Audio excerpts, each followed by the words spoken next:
Dos temas principales. El primero va a ser el bautismo de Cristo, tenemos aquí la imagen, y el segundo, las tentaciones en el desierto. Vamos a empezar por el bautismo de Cristo. Los 4 evangelios hablan del bautismo de Cristo y todos coinciden en que Jesús empieza su vida pública con el bautismo. Lo primero que hace Jesús cuando sale de su vida oculta y discreta en Nazaret es ir al Jordán, donde está Juan el Bautista, y bautizarse.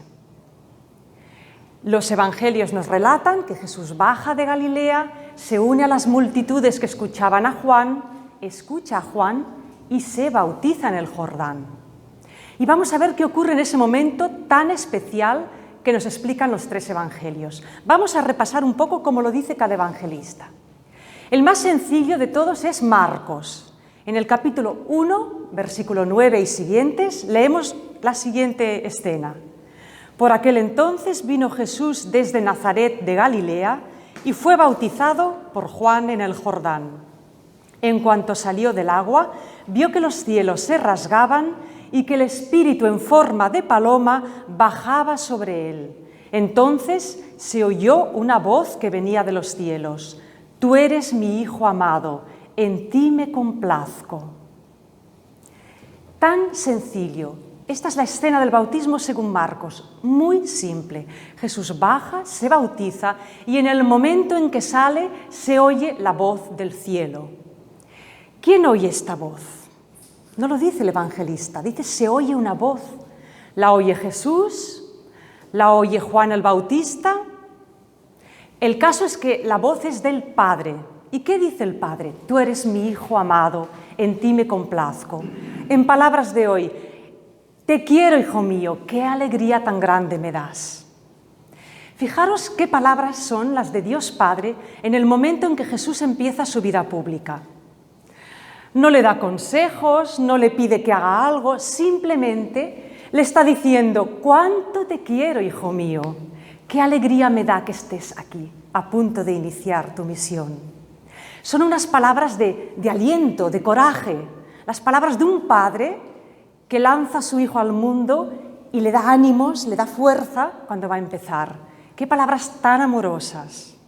Imaginaros un padre que lleva a su hijo a una competición deportiva y antes de iniciar la competición le dije, adelante hijo, estoy orgulloso de ti, empieza, estoy contigo. Pues esas son las palabras de Dios Padre a Jesús, su hijo. Qué hermoso que Jesús empiece su misión con esas palabras. Bien, vamos a leer ahora la escena según San Mateo. Mateo añade un matiz, porque ya os dije el otro día que el bautismo en el Jordán de Juan era un acto de purificación, de perdón de los pecados. La gente iba, confesaba sus pecados y se sumergía en el Jordán, Juan los hundía en el agua y salían purificados. ¿Qué pecados iba a confesar Jesús si no tenía? Claro, los seguidores de Jesús que no lo habían conocido y que escuchaban esta historia se preguntaban, ¿y qué hizo Jesús en el Jordán? Entonces el Evangelio de Mateo nos dice lo siguiente. Por aquel entonces se presentó Jesús que venía de Galilea al Jordán, a donde Juan para ser bautizado. Pero Juan trataba de impedírselo, diciendo, soy yo el que necesita ser bautizado por ti, ¿y vienes tú a mí? Y Jesús le respondió, deja, que hemos de cumplir toda justicia. Juan le dejó y una vez bautizado Jesús salió del agua, se abrieron los cielos y vio al Espíritu de Dios que bajaba como una paloma y una voz que decía, este es mi Hijo amado, en quien me complazco. Las palabras del Padre son casi las mismas. Esto está en Mateo 3:13. Pero aquí hay una diferencia. Juan el Bautista, que reconoce a Jesús, aquí se nos presenta como que él sabe que Jesús es el enviado de Dios y le dice, no, yo no tengo que bautizarte, en todo caso eres tú el que me tiene que bautizar a mí. Pero Jesús le dice estas palabras misteriosas, deja, que hemos de cumplir con toda justicia. ¿Por qué dice esto Jesús? Los biblistas lo han estudiado y reflexionado mucho. Y dicen, bueno, Jesús, humanamente hablando, era un hombre como los demás, era un judío de Galilea y como todo niño judío, pues cuando fue pequeño lo circuncidaron y cumplía la ley como todo judío devoto. Por lo tanto, como todo judío devoto que acude al Jordán, pues Jesús hace lo que los demás, se somete a lo mismo que los demás. Con esto, de alguna manera Jesús se solidariza con toda la humanidad, es uno más de nosotros. No hay que hacer diferencias con él. Nos está diciendo, yo me hago circuncidar, yo cumplo la ley, yo me hago bautizar como todos.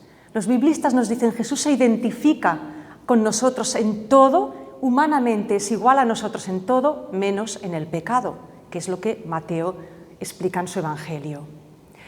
Pero además, la voz del Padre que dice, este es mi Hijo amado, aquí no se lo dice directamente a Jesús, sino que se lo está diciendo a todos los que quieran oírlo. Este es mi Hijo amado, en Él me complazco. ¿Por qué Dios se complace en Él? ¿Por qué tiene alegría Dios en su Hijo? Aparte de por qué es su Hijo, porque Jesús está haciendo su voluntad. ¿Quiénes alegran a Dios? ¿Quiénes alegran el corazón de Dios? Los que hacen lo que Dios quiere, los que aman, los que se entregan a su misión. Jesús está alegrando el corazón de Dios en ese momento. Pero además, Jesús se sumerge en las aguas del Jordán. No tiene pecados, pero hace como todos los pecadores. Los exegetas nos explican que ese acto de sumergirse en las aguas tiene un simbolismo más allá de la purificación. El agua, en la antigüedad, era un signo de vida y de pureza. Pero para los judíos y para los pueblos de tierra adentro, el mar, el agua, las aguas, también son un símbolo de peligro, de muerte. En el mar se ahogan, naufragan los barcos. Entonces, entrar en el agua y salir es un símbolo de morir y resucitar. Muero a una vida vieja y salgo emergente a una vida nueva. En este símbolo del bautismo en el Jordán, los biblistas ven un espejo, un paralelo de lo que le va a pasar a Jesús al final de su vida, que es que va a morir y va a resucitar. Sumergirse en las aguas es como una muerte. Salir de las aguas renovado es como una resurrección. Por lo tanto, el bautismo de Jesús en el Jordán es como un preludio también de su muerte y resurrección. Es esta señal. Y además que nos encontramos en esta escena del bautismo en el Jordán, pues que tenemos al Hijo, a Jesús, al Hijo de Dios, pero tenemos al Padre, la voz del Padre, y además tenemos al Espíritu Santo que desciende como paloma. Es la primera vez en la Biblia, en el Nuevo Testamento, en que tenemos a la Trinidad al completo, la Trinidad sobre el Jordán. ¿Y qué hace el Espíritu Santo, el Espíritu de Dios? Aletea sobre Jesús. ¿A qué nos recuerda este momento en que el Espíritu aletea sobre las aguas del Jordán? ¿Recordáis el Génesis, al principio de todo, la creación? El Espíritu de Dios aleteaba sobre las aguas del caos. Pues bien, el Espíritu que aletea sobre las aguas antes de la creación va a aletear sobre las aguas del Jordán, sobre Jesús, que es el nuevo Adán, el hombre nuevo, antes de que empiece la historia ¿de qué? ¿De la creación? No, la historia de la salvación, la historia de la salvación de esa creación. Y en esos dos momentos, creación, salvación, el Espíritu está ahí presente, el Espíritu de Dios. Esto nos explica la escena del Evangelio del bautismo según Mateo. Y ahora vamos a Lucas, es un poquito diferente. Lucas nos explica lo mismo que Marcos, pero nos dice, toda la gente se estaba bautizando. Jesús, ya bautizado, se hallaba en oración cuando se abrió el cielo, bajó sobre él el Espíritu como paloma y llegó una voz del cielo, tú eres mi Hijo, hoy te he engendrado. Un poco diferente las palabras del Padre, tú eres mi Hijo, hoy te he engendrado. Lo primero que nos dice Lucas es que el Espíritu baja sobre Jesús cuando Jesús está en oración. Eso no lo dicen los otros. Jesús está en Lucas 3, 21, 22. El Evangelio de Lucas, recordáis que era el Evangelio que subraya la importancia de la oración. Jesús está orando después de bautizarse y el Espíritu baja sobre él. ¿Y qué dice la voz del Padre? Tú eres mi Hijo, hoy te he engendrado. ¿Cómo es posible? Jesús ya era un hombre adulto, Jesús ya era Hijo de Dios. ¿Qué significa hoy te he engendrado? Vamos a ver, Jesús era un hombre humano que había nacido como todos nosotros, pero nosotros cuando nos bautizamos decimos que nacemos en el Espíritu. El bautismo es un nacimiento en el Espíritu. En ese momento, Dios le está diciendo a Jesús, eres mi hijo no solo porque eres una criatura humana, todas las criaturas son hijas mías, sino porque eres mi hijo muy especial, eres parte de mí. Tú y yo somos uno.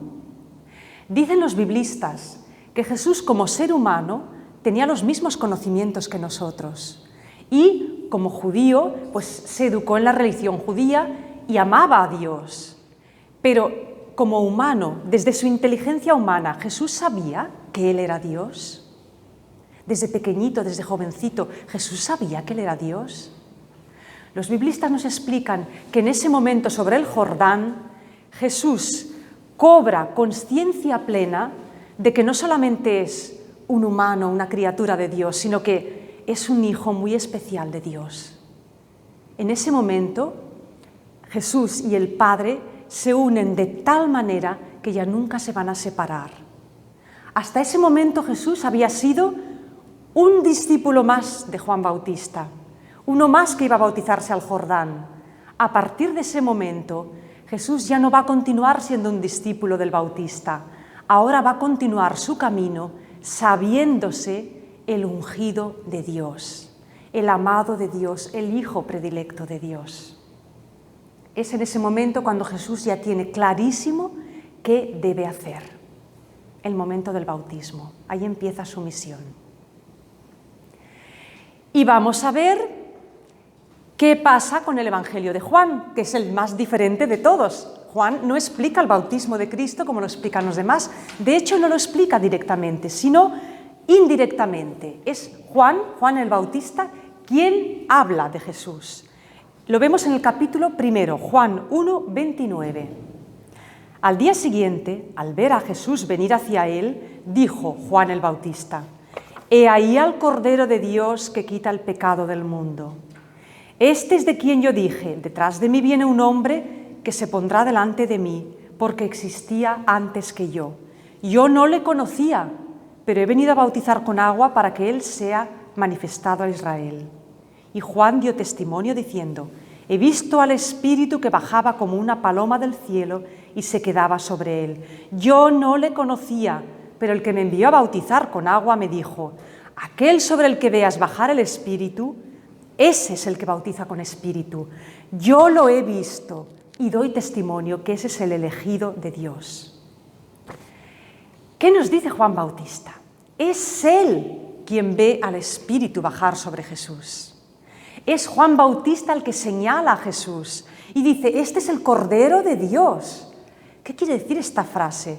Lo explicaremos más adelante cuando hablemos de la Pascua.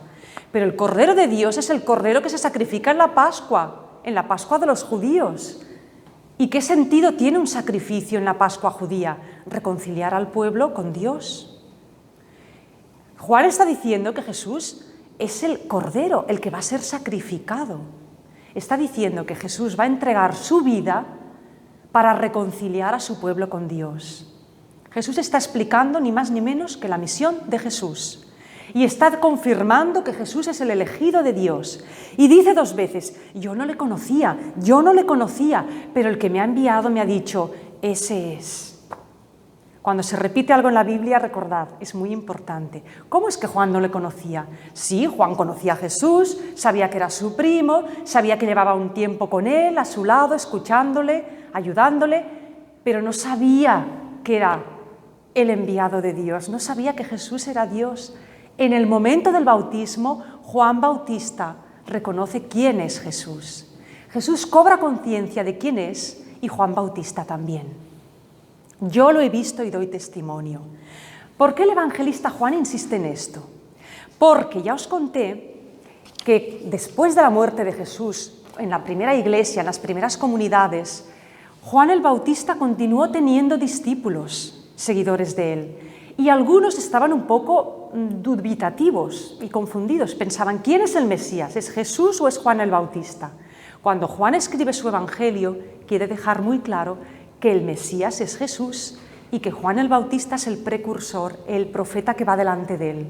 Y por eso escribe de esta manera el bautismo de Cristo.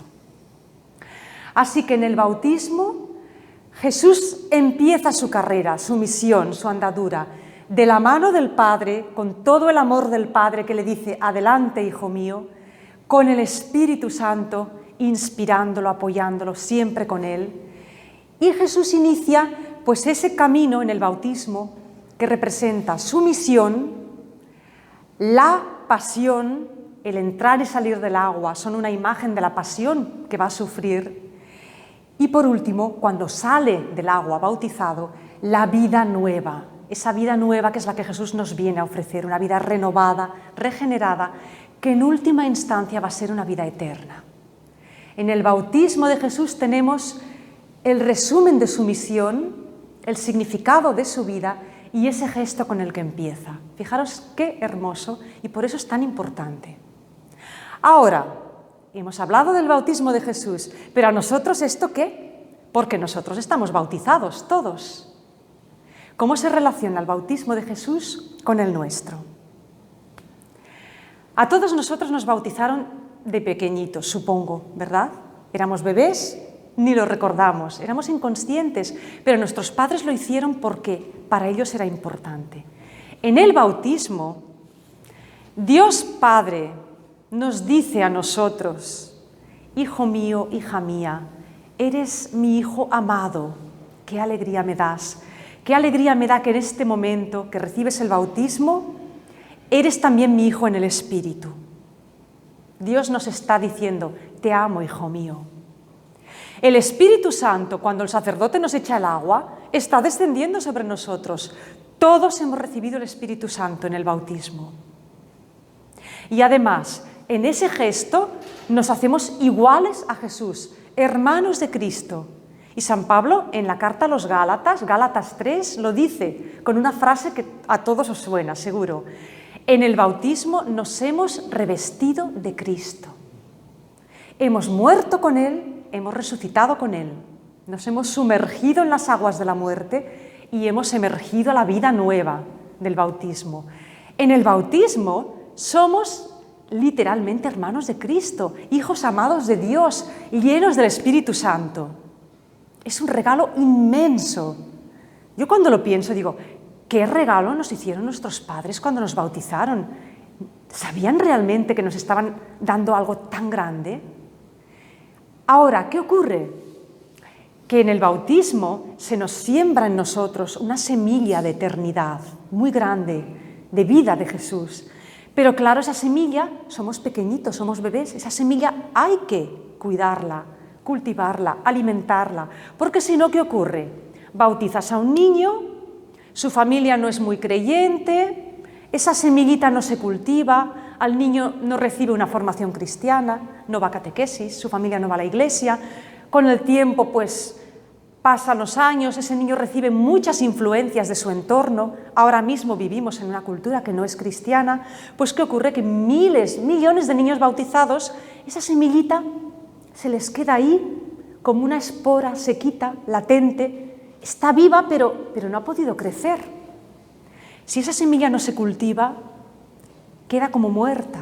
Por eso hay tantas personas bautizadas que no viven su ser cristiano con plenitud, con alegría, porque no se les ha cultivado la semilla. Por eso los sacerdotes, cuando bautizan a un niño, insisten y dicen, por favor, padres y padrinos, os comprometéis a enseñar a vuestro hijo, a cultivar su vida cristiana, porque si no, eso quedará ahí. Ahora, también es verdad que si eres una persona pues que esa semilla no te la han cultivado, pero un día de adulto, pues por gracia de Dios, por alguien que te ha hablado, por lo que sea, decides, quiero resucitar esa semillita que recibí en el bautismo, siempre estamos a tiempo, siempre. Hay 3 grandes alimentos que nos da la Iglesia para resucitar y hacer crecer esa semilla, que son los sacramentos, la Eucaristía, la misa, la vida en la comunidad cristiana el tener un grupo, una familia. Y luego, por supuesto, las Escrituras, la Biblia, el Evangelio, la palabra de Dios, palabras, sacramentos, comunidad. Tenemos 1000 cosas que nos alimentan esa semilla. Y los que ya estamos bautizados y somos conscientes, pues hay que seguirla cultivando, porque hasta que nos morimos, nuestra semilla es un árbol que crece. Pero que sepáis que tenemos todo el amor del Padre, todo el Espíritu Santo, su fuerza y la compañía de Jesús, que es nuestro hermano. Estamos bautizados con Él. Este es el sentido del bautismo. ¡Qué don tan grande! Vamos a la segunda parte. Jesús está bautizado, lleno de fuerza, lleno de Espíritu Santo, pero ahora tiene que prepararse para su gran misión, para la batalla. Y vamos a hablar ahora de las tentaciones en el desierto.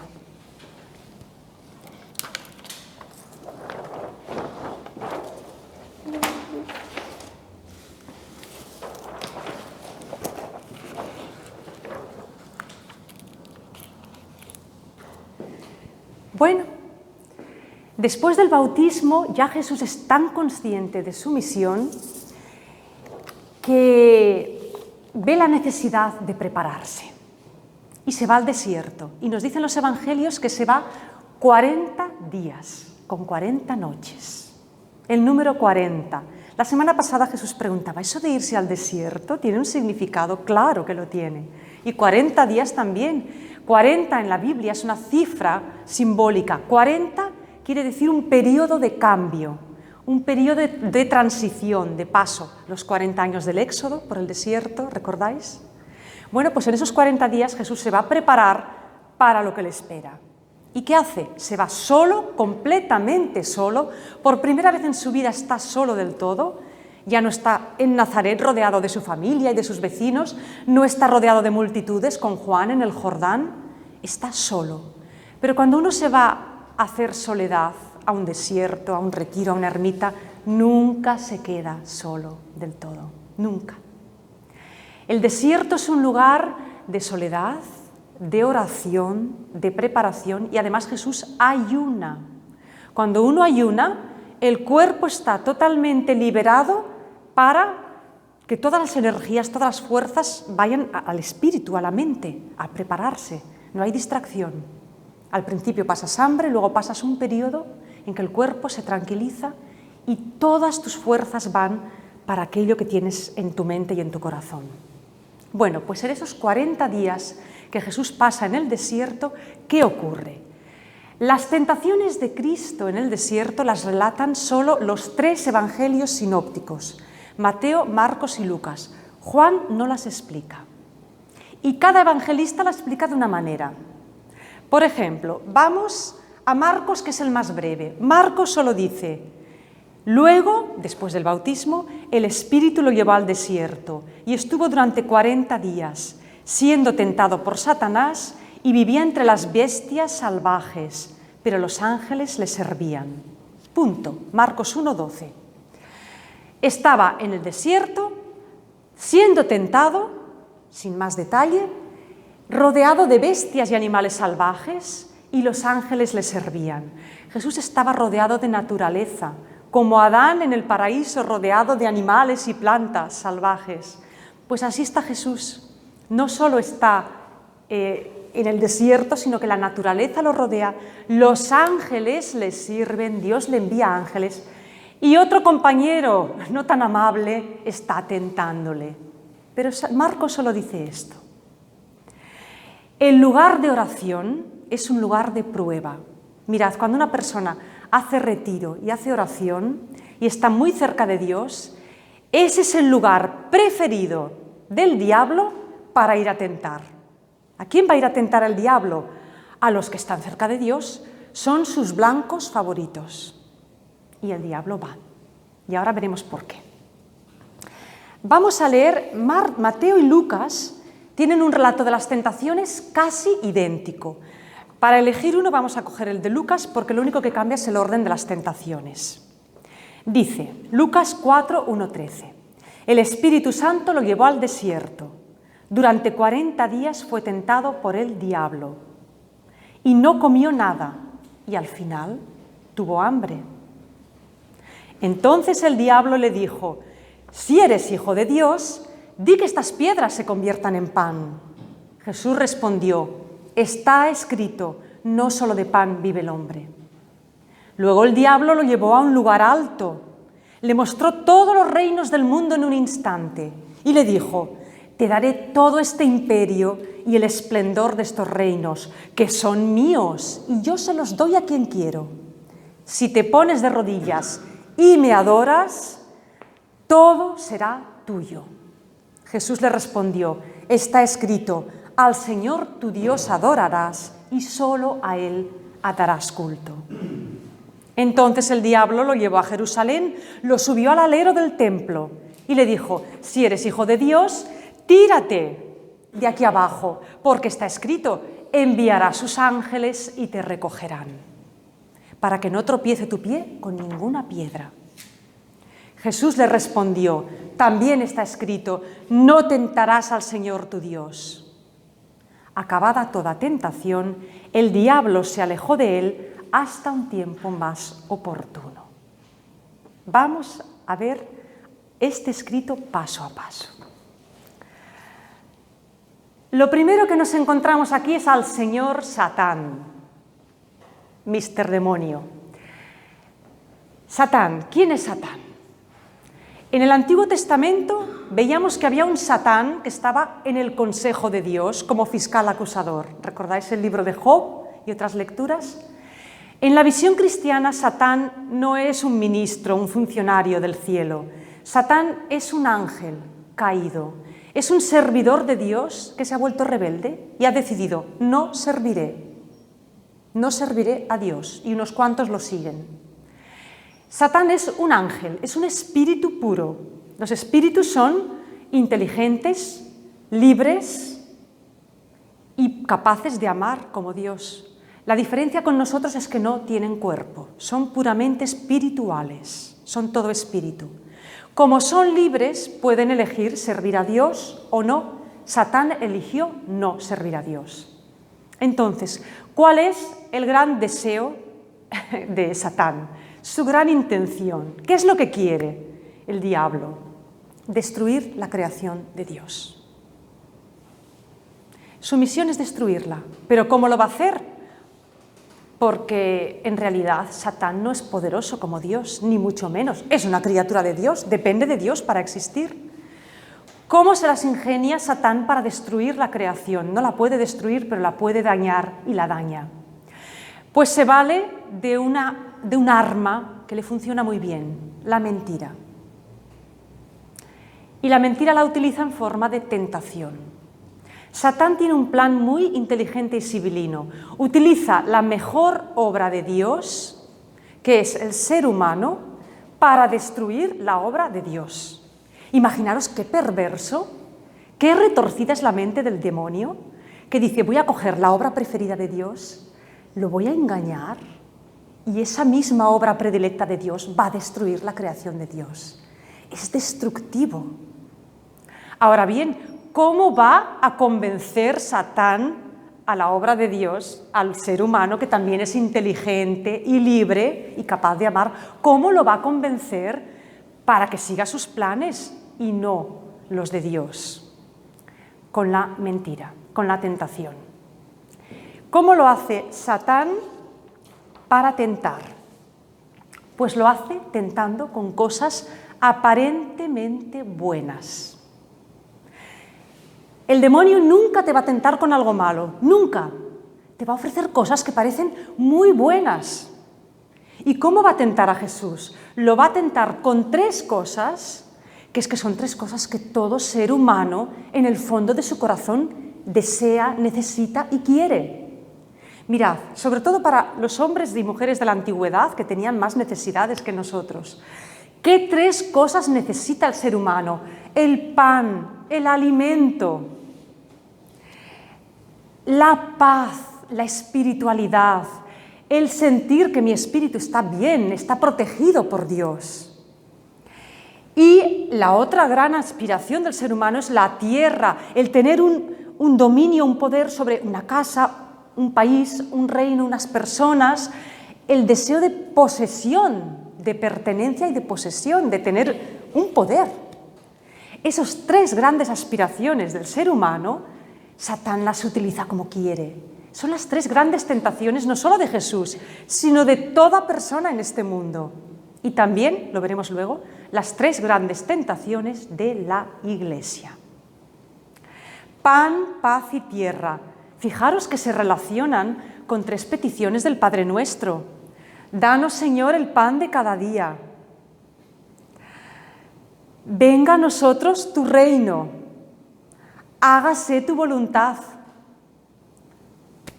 Las tres tentaciones camufladas de tres peticiones buenas y genuinas. ¿Y quién no quiere el pan para sobrevivir? ¿Quién no quiere paz interior y una vida espiritual llena? ¿Quién no quiere tener un mínimo de propiedades para estar bien? Claro, el bien aparente es la herramienta para tentar y el diablo va a utilizar estas tres cosas para tentar a Jesús. Pero además es que el diablo, mirad cómo es, quiere imitar a Dios, quiere imitar a un ángel bueno. ¿A dónde lleva Jesús? El pan, ¿dónde están? En el desierto, lugar de oración y adoración. ¿A dónde lo lleva? A lo alto del templo, el lugar sagrado por excelencia. Y luego ¿a dónde lo lleva? A un monte alto. Las montañas son lugares de oración y de adoración también. El demonio utiliza tres escenarios sagrados para tentar a Jesús. Profana tres escenarios santos para sus tentaciones. Porque el demonio en el fondo lo que quiere es crear la ilusión de un falso paraíso. El demonio quiere construir el paraíso en la tierra, con pan, con paz y con poder. Pero un paraíso sin Dios, y el paraíso sin Dios nunca es un cielo. Todas las personas, gobernantes, jefes, líderes, iluminados, que han querido crear en la tierra el paraíso sin Dios, han acabado generando auténticos infiernos. Y lo hemos visto en el siglo pasado, cuando se quisieron crear paraísos en diferentes países. Paraísos comunistas, paraísos arios, paraísos... ¿Cómo acabaron? Millones de muertos. Una violencia tremenda. El paraíso sin Dios es una falacia, es un engaño, es la perversión, la mentira perversa del demonio. Estas tres tentaciones, vamos a estudiarlas una por una. La primera, la del pan. Qué listo es el demonio. Aprovecha cuando Jesús lleva ya 40 años ayunando y el pobre ya está flaco y empieza a tener hambre. Y entonces es cuando lo tienta con el alimento. Y le dice, oye, tienes hambre, convierte estas piedras en pan. Puedes hacerlo si eres hijo de Dios. ¿No? El demonio quiere probar a ver si es hijo de Dios de verdad. Esa tentación no solo se refiere al pan que en ese momento Jesús querría comer. Mirad, es la tentación del materialismo, del dar importancia por encima de todo al pan. Pero el pan, ¿qué es el pan? El pan es el dinero, el pan es el alimento, el pan son los bienes materiales. Que son importantes, los necesitamos para vivir, claro que sí, pero lo que no podemos hacer es colocar a eso en la prioridad número uno, lo más importante, deificar eso. Es la tentación del materialismo, del bueno. Lo más importante en esta vida es tener comida y dinero, lo demás después. Y no, el ser humano es algo más que un estómago. Somos algo más que un vientre con patitas. Necesitamos algo más que pan para vivir. ¿Sí o no? Necesitamos algo para llenar nuestra vida y no nos basta el pan. Entonces, ¿qué dice Jesús al demonio? Muy bien dicho, no solo de pan vive el hombre. Y lo vemos hasta en las personas pobres. Necesitan algo más que pan.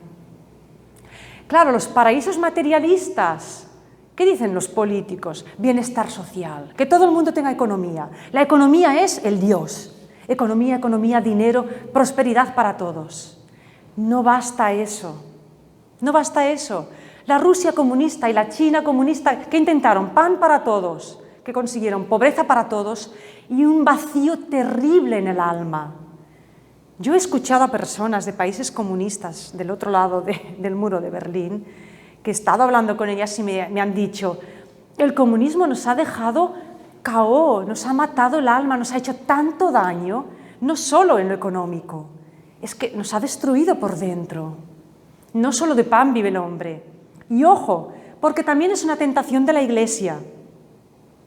La Iglesia que da pan a los pobres. Fantástico. Cáritas tiene que dar pan a los pobres, pero no puede quedarse en eso. Los que dais comida lo sabéis.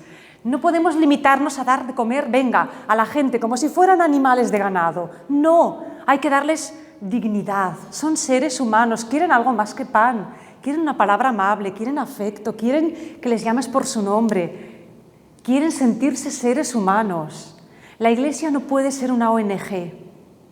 Nunca, el Papa lo ha dicho además. Tiene que hacer cosas y cuando nadie más las hace, pues fantástico, que las haga la Iglesia.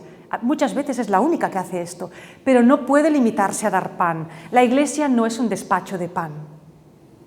No puede serlo. De algo más vive el hombre. Si no damos algo más, ¿qué estamos haciendo?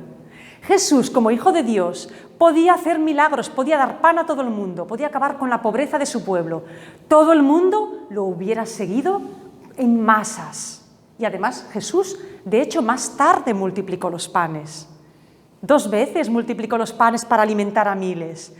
¿Pero por qué lo hizo? Jesús nunca hizo un milagro, nunca en favor suyo. Nunca hizo un milagro para favorecerse a él, ni para ganar poder, ni para que la gente lo siguiera. Si Jesús multiplicó los panes aquel día es porque le dio lástima a la pobre gente que llevaban todo el día escuchándole y no tenían que comer. Por lástima, por misericordia, porque se le conmovió el corazón. Jesús con sus discípulos nunca multiplicó las piedras y Jesús y sus discípulos pasaron hambre y sed. Jesús podía haber convertido las piedras del camino en panes y sus pobres discípulos no hubieran tenido que ir por los campos espigando como iban o pidiendo en los pueblos limosna. Jesús podía haber hecho brotar agua de una roca y no hubiera tenido que pedirle a la mujer samaritana, por favor, dame de beber que tengo sed. Jesús nunca hizo un milagro para sí mismo, nunca. Lo vamos a ver en el Evangelio. Para ayudar a otros, por piedad, por compasión, por amor sí, pero nunca hizo un milagro para él mismo, y menos el milagro del pan. Bueno, el demonio ya ve que con el material no puede tentar a Jesús. Con el pan, con el dinero, con esto no. Bueno, vamos a una tentación más espiritual. Nos vamos al templo. Lo lleva a la punta del templo, al alero, le dice, arrójate, que los ángeles te recogerán. Es la tentación del poder espiritual, la tentación del milagro, del prodigio, de la fama. Si Jesús hace un milagro así, tiene a todo el pueblo de rodillas a sus pies. Ya no habrá incrédulos, ya no habrá descreídos, ya no habrá fariseos que le discutan, ni saduceos que no, todos creerán en él. Si eres hijo de Dios, utiliza tu poder. La Iglesia, espectáculo. Los milagros, las grandes sensaciones, las conversiones en masa. Es otra tentación. Hay personas que tienen cualidades pues para obrar milagros o para mover a la gente, para tocarle el corazón. El gran riesgo que tiene la Iglesia, que lo ha tenido en el pasado, lo tiene ahora, y lo tienen muchas iglesias no católicas, protestantes y de otros movimientos, es utilizar el espectáculo, el milagro, el prodigio, lo sensacionalista. ¿Para qué? Para que la gente se quede sobrecogida, quede tocada emocionalmente y se convierta y cambie. Pero todas esas conversiones espectaculares son conversiones de corazón o de sensación. Es una impresión, es un estado alterado de conciencia, que voy a un gran evento con miles de personas y hay un sacerdote, un predicador, alguien, y me quedo ahí alucinado y salgo flotando, pero luego ¿qué? ¿Sigo siendo el mismo? ¿Mi vida no cambia? Ese es el gran riesgo de utilizar el poder espiritual, la capacidad de persuadir, de arrastrar multitudes. Jesús tuvo esa tentación también, el demonio se la presentó. Jesús era un hombre inteligente, con un gran atractivo personal. Era el Hijo de Dios, podía hacer lo que le diera la gana. Podía mover a la gente con un dedo si quería. Tampoco lo hizo. tampoco lo hizo. Mirad, Jesús, como os he dicho, nunca hizo un milagro para favorecerse a sí mismo. Cuando estaba en la cruz, ¿qué le decían los judíos? Baja de la cruz si eres hijo de Dios. Venga, haz un milagro. Ahora sí que creeremos en ti. Podía haberlo hecho. No lo hizo. Ni siquiera se quiso salvar a sí mismo de la muerte, ni de la tortura. Pasó por eso. Porque Jesús comprendió que llevar al reino de Dios, no podemos llevar al reino de Dios avasallando con prodigios y con espectáculos. La Iglesia espectáculo no. Jesús va a predicar el reino de Dios de tú a tú, cara a cara, con sencillez. Los apóstoles predicaron el Evangelio en pequeñas comunidades, en grupos, con sus recursos, con lo que sabían, con sus palabras, de viva voz. Nada de espectáculos ni cosas grandiosas. No necesitamos eso. El mejor evangelizador es el que da testimonio con su vida. Una persona muy sencilla puede ser un gran evangelizador, no necesita altavoces ni milagros. Esta fue la segunda gran tentación. Tiene otra dimensión esta tentación. De la misma manera que la del pan era la tentación del materialismo, poner toda la esperanza, toda la confianza, todo en el dinero, en el tener, en el poseer, para estar seguros, está la tentación del espiritualismo. Hay personas que no, lo material es malo. Yo, todo espíritu, todo espiritual. La vida espiritual es buena, ¿vale? Pero vamos a ver, nosotros, seres humanos, tenemos un alma, pero tenemos un cuerpo. Somos cuerpo y alma, inseparables, por lo menos hasta el momento de la muerte. Y cuando resucitemos, inseparables serán, como en Jesús, que es cuerpo y espíritu. Dios nos quiere así, materiales y espirituales. Lo espiritual solo, no, porque nos puede llevar a locuras, a ilusiones, a desenraizarnos de la tierra, de este mundo, de esta creación. Eso tampoco lo quiere Dios. Y una persona muy espiritual puede llegar a tener una arrogancia que le haga mirar por encima del hombro a los demás. Es que yo soy tan espiritual. Ojo, porque esa tentación existe. Las devociones espiritualistas, desencarnadas. No, no, Señor. Mirad, Jesús no fue espiritualista, nunca. Lo vemos ayunar en el desierto. Después, jamás en el Evangelio vamos a ver a Jesús ayunando. Es más, le van a echar en cara, oye, ¿por qué no ayunas? Y tus discípulos tampoco ayunan. No, Jesús no quiere someter a la gente a prácticas espirituales rigurosas, excesivas. Jesús no ignora el cuerpo. Si se pasó la mitad de su vida curando a enfermos físicos. El espiritualismo, cuidado, porque puede ser peligroso también. ¿Quién es espíritu puro? Mr. Satán, él es espíritu puro. ¿Qué quiere él? Que en la persona se dé una ruptura entre el cuerpo y el espíritu. Eso es lo que quiere el demonio, que haya una ruptura, que haya un conflicto, que no sepamos gestionar bien nuestro cuerpo, nuestra naturaleza física, que no sepamos gestionar bien la espiritualidad, que divorciemos el cuerpo y el alma. ¿Por qué? Porque el divorcio cuerpo y alma rompe a la persona. Y claro, Satán quiere rompernos en el fondo, con apariencia de espiritual. La paz interior. Yo solo busco la paz interior y me olvido del mundo. No, Señor. No, Señor. No nos podemos olvidar del mundo, ni de las necesidades materiales. En el Padre Nuestro está bien claro. Danos, Señor, el pan de cada día. Venga tu reino, pero danos el pan de cada día. Vamos a la última tentación. La tentación del poder. El demonio le dice a Jesús, yo soy el dueño de todos estos reinos. ¡Qué mentiroso! El demonio no es rey de nada ni dueño de nada. Pero bueno, claro, mucha gente que lo sigue gana poder. Bueno, todo esto te daré, pero por favor, arrodíllate y adórame. Vende tu alma al diablo y te daré poder. ¿Cuántas personas lo han hecho? Y han ganado poder, efectivamente. Pero es un poder falso, ficticio. Es la tentación de decir, mira, Jesús, vamos a ver. Tú puedes armar aquí una revolución en tu pueblo. La gente está esperando un Mesías. ¿Y qué idea crees que tienen del Mesías los judíos? El futuro Judas Macabeo, otro rey David, el que va a tomar las armas, echará a los romanos e instaurará el reino de Israel renovado. Monta una movida, la gente te seguirá a ciegas.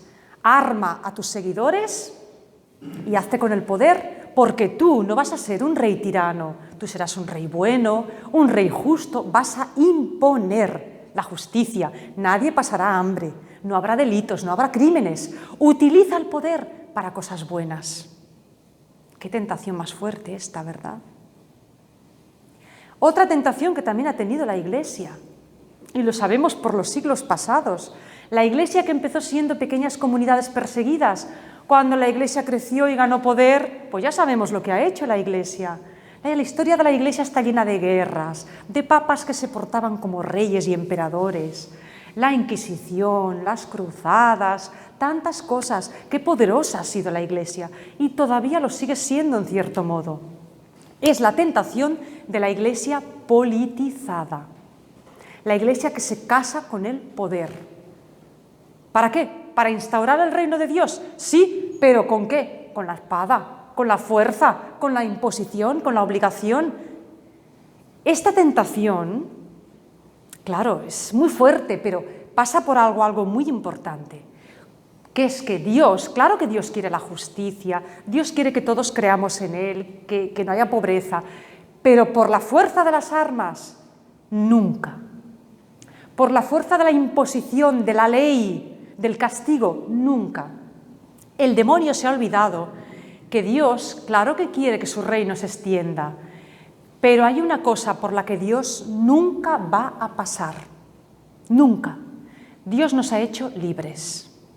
Y si hay algo ante lo que Dios cede el paso, es nuestra libertad. Nuestra libertad es sagrada para Dios. Jesús nunca va a imponer su reino por la fuerza. Dios no quiere de ninguna manera que su reino, que la Iglesia, que el Evangelio se extiendan por la fuerza. Jamás. Intentar instaurar el reino de Dios por la fuerza, utilizando el poder, eso es traicionar la voluntad de Dios. Y la Iglesia, nuestra querida Iglesia, con pena lo digo, la ha traicionado muchas veces. Y hoy sigue teniendo esa tentación. La Iglesia hoy no es lo que fue, no tiene el poder ni la influencia que fue. Pero hay sectores en la Iglesia que se venden al poder. Hay sectores en la Iglesia que se politizan y se identifican con unos o con otros. Aquí en nuestro país lo hemos visto no hace tanto y lo seguimos viendo hoy todavía en algunos sectores. La Iglesia politizada está patinando. Eso no es. Y nosotros cristianos podemos decir, no, nosotros somos pobres cristianos de a pie, pero podemos tener la tentación del poder. Vamos a ver, ¿cuántas veces no he oído yo decir a muchas personas, es que Dios no hace las cosas bien, porque este mundo está muy mal, los malos siempre ganan, los malos ganan el poder, Dios se ha equivocado. Yo, si fuera Dios, cortaría unas cuantas cabezas. Amigos, habéis sucumbido a la tercera tentación. Dios nunca, nunca, nunca cortaría cabezas. ¿Recordáis la parábola del trigo y la cizaña? Los segadores le dicen al Señor, al amo del campo, ¿quieres que seguemos la cizaña y la cortemos? ¿Cortamos las malas hierbas? ¿Acabamos con los males o con los malos? Y dicen, no, porque cuando cortéis la cizaña vais a cortar el trigo sano. Nada de cortar cabezas, nada de acabar con los malos, que crezcan juntos, que el día de la siega, entonces separaremos. Dios es muy bueno y es muy poderoso, pero Dios nos ha creado con un inmenso amor y va a respetar nuestra libertad siempre. Nunca podremos destruir su creación, podremos hacer mucho daño si seguimos al tentador. Pero tenemos a un Maestro, Jesús, que nos enseña a decir no, no al materialismo, no al espiritualismo, no al poder, no a la violencia, no a la fuerza, no a la imposición, no a todo eso. Jesús pudo, y me diréis, Jesús era Dios, pero Jesús era humano también. Y esas tentaciones a un hombre extraordinario como él, le fueron con mucha fuerza El demonio fue a ver si podía con él, le dio donde más dolía, donde más Jesús podía destacar. Jesús podía haber sido un rey, un benefactor, el gran líder espiritual. Y lo fue y lo es, porque Jesús es rey, Jesús nos da el pan y Jesús nos da la paz, por supuesto, pero no por la fuerza, nunca por la fuerza. Así que el diablo, derrotado, se va y se va pensando: este hombre no solo es el Hijo de Dios, no solo es el enviado, no solo será un gran profeta, ¿y si realmente es Dios? Le queda la duda. De momento no ha podido con él, pero, como dice Lucas, se retira para ocasión más propicia. Bueno, ahora a nosotros estas tentaciones. Pues ya hemos explicado un poquito lo que nos dicen esas tentaciones a nosotros como personas, lo que esas tentaciones enseñan, a los riesgos que tiene la Iglesia de caer en todas ellas tres. Pero vamos a ver cómo nosotros podemos afrontarlas y revertirlas, porque claro, el demonio nos ofrece el pan, la paz y la tierra, y son tres cosas que son buenas de entrada. ¿Cómo le damos la vuelta a las tres tentaciones? ¿Tenemos que despreocuparnos de la economía, del alimento? No, hemos de trabajar por el pan de cada día y hemos de dar pan a los pobres y hemos de contribuir a que este mundo sea más justo y más equitativo, por supuesto que sí. Pero la tentación materialista tiene su respuesta en lo que Jesús hizo con la gente. Amor hacia los pobres, no solo pan, también amor. Cuando amas a un pobre, no solo le das pan, tú no ves ahí a una barriga hambrienta, ves a un ser que tiene un alma. A los pobres hay que darles un poquito más que pan. La Iglesia no tiene que olvidar que por delante del pan tiene que dar el Evangelio, el pan de harina y el pan de Dios. El espiritualismo, la búsqueda de la paz interior y nada más, el alma sola, y la religión, pues eso, espectáculo, y la religión, pues llamativa, que arrasa, ¿no? Bueno, pues hemos de volver a esa evangelización del testimonio, del anunciar la buena noticia con el testimonio personal y con paz, con tranquilidad, como lo hacía Jesús, con calma, confiando en la providencia, siempre, en todo momento. Y la tentación del poder, pues evidentemente respetando siempre la libertad y recordando que nosotros como cristianos tenemos una misión, que no es tener poder sobre nadie, sino llevar a Cristo al mundo. Ese Cristo, ese Jesús compañero, hermano, que lo recibimos en la Eucaristía cada domingo, que está a nuestro lado. ¿Qué es lo mejor que podemos hacer en esta vida? Cada cual a su manera, desde su ámbito, como pueda y como quiera, y como sepa, con sencillez, llevar a Cristo al mundo. Es lo mejor que podemos hacer. Y recordar, tenemos al Espíritu Santo, tenemos al Padre que nos dice: ánimo, hijo mío, ánimo, hija mía, que te quiero y estoy contigo. Y tenemos a Jesús que nos enseña. Aprendamos de él cómo lo hizo. Y cuando nos sintamos tentados, Jesús, ¿qué dirías tú? Pensemos cómo él reaccionaría. Y de esta manera, pues, seremos vencedores, victoriosos como él. Pensad que a las personas cristianas el demonio nos va a tentar muchas, muchas veces. Y quizás hoy la tentación que más nos pueda picar o tocar sea, por un lado, la del pan, porque estamos sufriendo crisis y necesidad, y a los que no tenemos problemas básicos, que más o menos sobrevivimos bien, la de la paz y el espiritualismo. La tentación de una religión personal, privada, yo, mis devociones y ya está. Yo vengo a misa porque me siento en paz, vuelvo a mi casa y ya está. No, Señor, comprométete un poquito más. Haz algo más que eso. No vengas a misa porque, mira, es tu terapia. Nos dirían los marxistas, bueno, la religión es el opio del pueblo. No, no es el opio. La religión es, para nosotros, la fe tiene que ser un despertador. Nos tiene que pinchar y movernos a hacer algo más por este mundo.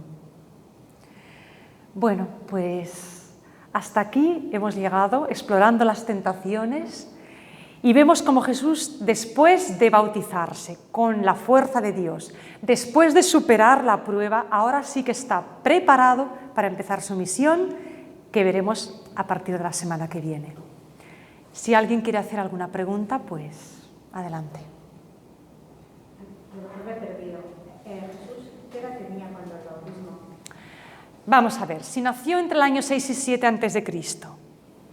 y hacia el año 27 de nuestra era fue al Jordán, 27 más 7, 34. 33, 34 años. Sí.